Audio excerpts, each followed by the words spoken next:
Hi friends, இன்னைக்கு உடலுக்கு புத்துணர்ச்சி தரும் மின்ட் லெமன் ஜூஸ் வந்து எப்படி போடலாங்கிறத பார்க்கலாம். வாங்க வீடியோக்குள்ளே போகலாம்.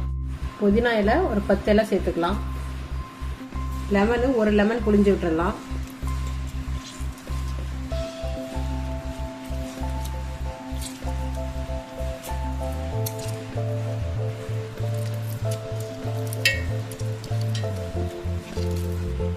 ஒரு சிட்டிகை வந்து உப்பு சேர்த்துக்கலாம். அப்போதான் இனிப்பு டேஸ்ட் வந்து தூக்கி கொடுக்கும்.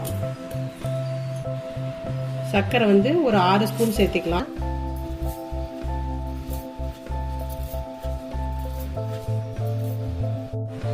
தண்ணி வந்து ஒரு 1.5 சொம்பு சேர்த்துக்கலாம்.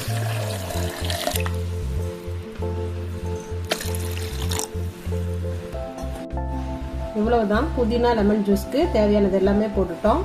இப்போ இதை நம்ம மிக்சியில் அடிச்சுக்கலாம். ஃபில்டர் பண்ணிக்கலாம்.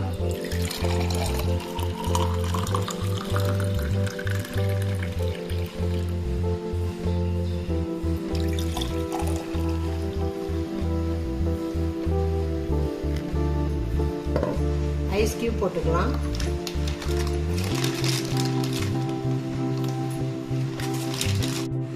இவ்வளவுதான் மின்ட் லெமன் ஜூஸ் ரெடி ஆயிடுச்சு. இதே மாதிரி நீங்களும் செஞ்சு பாருங்க. இந்த வீடியோ உங்களுக்கு பிடிச்சிருக்குன்னு நினைக்கிறேன். மீண்டும் அடுத்த வீடியோ சந்திப்போம். பாய்.